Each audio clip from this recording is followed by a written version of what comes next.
Comencem roda de premsa de postpartit amb Rubén Petrus. Rubén, una valoració. Bé, en primer lloc, felicitar a les jugadores, no? Crec que han fet un partit molt seriós i sota el meu punt de vista, no? Sent conscients de que l'equip rival era un equip que ens presentava moltes dificultats perquè pues, tenen un joc interior molt gran i això sobretot els primers dos quarts ens ha generat molta dificultat. A partir del tercer hem sigut capaces de controlar millor això i a l'últim quart no hem tingut problemes per poder parar el seu joc de bloc directe amb una jugadora molt, molt talentosa, no?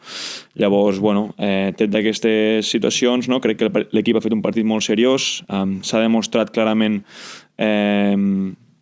els diferents perfils d'equip, no? Crec que nosaltres ens hem guanyat per 20 tirs de camp. Això demostra, no? que el ritme de partit ha sigut molt bo i que a part no hem fet molt bona feina al rebot ofensiu, sobretot destacant, no? La figura de la Clara Mertz, que ha sigut determinant, no? Avui amb l'apartat físic.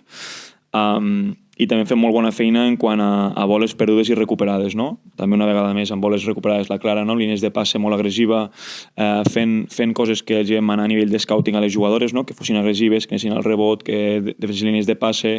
Crec que això ho hem fet molt bé, no?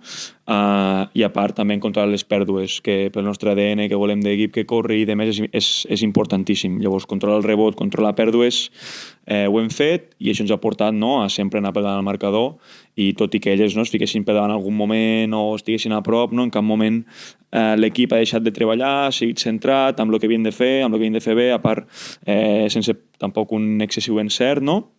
Llavors, bé, molt content pel grup, perquè la bona feina que estan fent es veu ja reflectida, perquè pues, les lesions ens segueixin respectant o no n'hi hagin, no?